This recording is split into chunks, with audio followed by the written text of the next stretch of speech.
एक समय की बात है, काशी का एक निवासी था धनंजय। उसकी पत्नी का नाम सुलक्षणा था।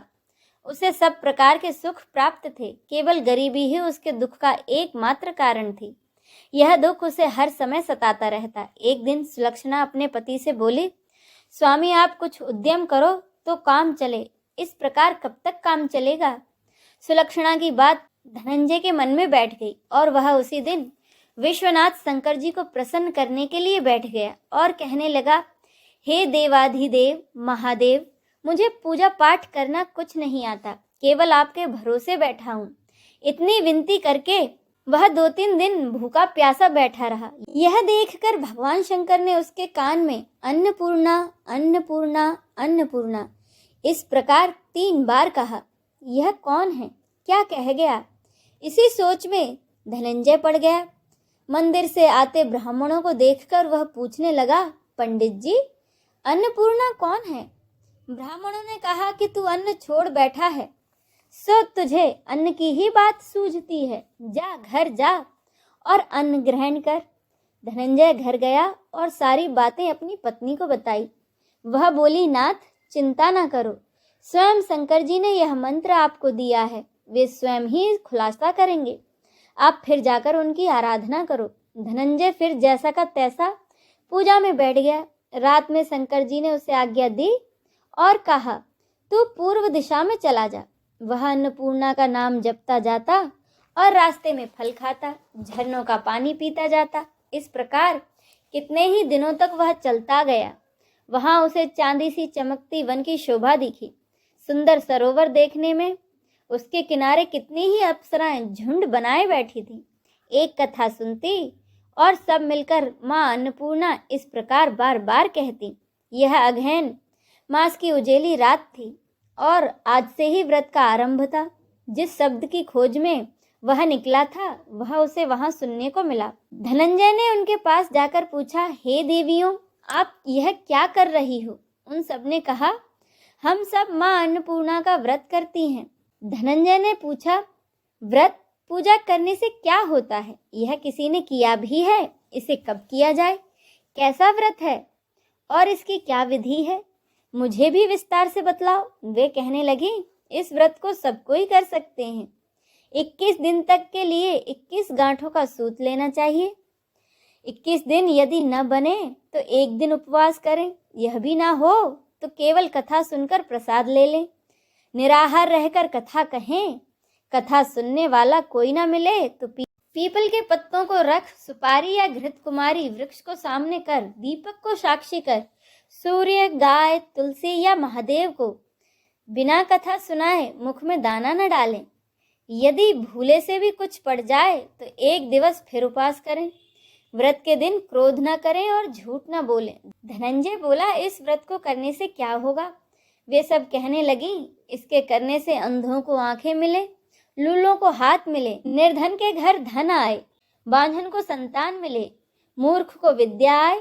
जो जिस कामना से व्रत करे माँ उसकी इच्छा पूरी करती हैं। वह कहने लगा, बहनों, मेरे पास भी धन नहीं है, विद्या नहीं है, कुछ भी तो नहीं है। मैं तो दुखिया ब्राह्मण हूँ। मुझे इस व्रत का सूत दोगी? हाँ भाई, तेरा कल्याण हो, हम तुम्हें अवश्य देंगी। ले इस व्रत का मंगल सूत ले। धनंजय ने भी व्रत किया। व्रत पूरा हुआ तभी सरोवर में से 21 खंड की सुवर्ण सीढ़ी हीरा मोती जड़ी हुई प्रकट हुई। धनंजय जय अन्नपूर्णा अन्नपूर्णा कहता जाता था। इस प्रकार कितनी ही सीढ़ियां उतर गया तो क्या देखता है कि करोड़ों सूर्यों से प्रकाशमान अन्नपूर्णा का मंदिर है। उसके सामने सुवर्ण सिंहासन पर माता अन्नपूर्णा विराजमान है। सामने भिक्षा हेतु भगवान शंकर खड़े हैं। देवांगनाएं चंवर डुलाती हैं, कितनी ही हथियार बांधे पहरा देती हैं। धनंजय दौड़कर जगदम्बा के चरणों में गिर गया। देवी उसके मन का क्लेश जान गई। धनंजय कहने लगा, माता आप तो अंतर्यामी हो, आपको अपनी दशा क्या बताऊं। माता बोली, तूने मेरा व्रत किया है, जा संसार तेरा सत्कार करेगा। माता ने धनंजय के जीभा पर बीज मंत्र लिख दिया। अब तो उसके रोम रोम में विद्या प्रकट हो गई। इतने में क्या देखता है कि वह काशी विश्वनाथ मंदिर में खड़ा है। माँ का वरदान ले धनंजय घर आया। और सुलक्षणा से सब बात कही। माताजी की कृपा से उसके घर में संपत्ति उमड़ने लगी। जैसे शहद के छत्ते में मक्खियां जमा होती हैं, उसी प्रकार अनेक सगे संबंधी आकर उसकी बढ़ाई करने लगे। कहने लगे, इतना धन और इतना बड़ा घर, सुंदर संतान नहीं तो इस कमाई का कौन भोग करेगा? सुलक्षणा से संतान नहीं है, इसीलिए तुम दूसरा विवाह करो। इच्छा ना होते हुए भी धनंजय को दूसरा विवाह करना पड़ा और सती सुलक्षणा को सौत का दुख उठाना पड़ा। इस प्रकार दिन बीतते गए। फिर अगहन मास आया। नए बंधन से बंधे पति से सुलक्षणा ने कहलाया कि हम व्रत के प्रभाव से सुखी हुए हैं, इस कारण यह व्रत छोड़ना नहीं चाहिए। यह माताजी का प्रताप है जो हम इतने संपन्न और सुखी हैं। सुलक्षणा की बात सुन धनंजय उसके यहाँ आया और व्रत में बैठ गया। नई बहू को इस व्रत की खबर नहीं थी। वह धनंजय के आने की राह देख रही थी। दिन बीतते गए और व्रत पूर्ण होने में 3 दिवस बाकी थे कि नई बहू को खबर पड़ी। उसके मन में जलन की ज्वाला दहकने लगी थी। वह सुलक्षणा के घर आई और उसने वहां भगदड़ मचा दी। वह धनंजय को अपने साथ ले गई। नए घर में धनंजय को थोड़ी देर के लिए निद्रा ने आ दबाया। इसी समय नई बहू ने उसका व्रत का सूत तोड़कर आग में फेंक दिया। अब तो माताजी का कोप जाग गया। घर में अचानक से आग लग गई। सब कुछ जलकर खाक हो गया। यह सब देख सुलक्षणा जान गई और पति को फिर अपने घर ले आई। नई बहू रूठकर पिता के घर जा बैठी। पति को परमेश्वर मानने वाली सुलक्षणा बोली, नाथ घबराना नहीं, माताजी की कृपा अलौकिक है। पुत्र कुपुत्र हो जाता है पर माता कुमाता नहीं होती। अब आप श्रद्धा और भक्ति से आराधना शुरू करो, वे जरूर हमारा कल्याण करेंगी। धनंजय फिर माता के पीछे पड़ गया। फिर वही सरोवर सीढ़ी प्रकट हुई। उसमें माँ अन्नपूर्णा कहकर वह उतर गया। वहां जा माताजी के चरणों में रोने लगा। माताजी प्रसन्न होकर बोली, यह मेरी स्वर्ण मूर्ति ले, इसकी पूजा करना, तू फिर सुखी हो जाएगा। जा, तुझे मेरा आशीर्वाद है। तेरी स्त्री सुलक्षणा ने श्रद्धा से मेरा व्रत किया है, उसे मैंने पुत्र दिया है। धनंजय ने आंखें खोली तो खुद को काशी विश्वनाथ के मंदिर में खड़ा पाया। वहां से फिर उसी प्रकार वह घर आया। इधर सुलक्षणा के दिन चढ़े और महीने पूरे होते ही एक पुत्र का जन्म हुआ। गांव में आश्चर्य की लहर दौड़ गई।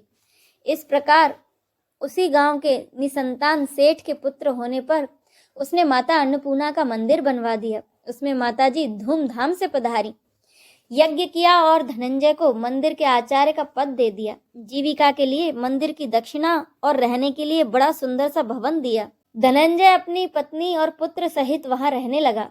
माताजी के चढ़ावे में भरपूर आमदनी होने लगी।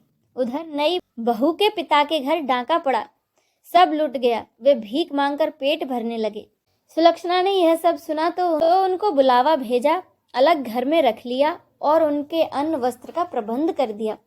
धनंजय, सुलक्षणा और उसका पुत्र माताजी की कृपा से आनंद से रहने लगे। माताजी ने जैसे इनके भंडार भरे हैं वैसे ही सबके भरे। जय मां अन्नपूर्णा की।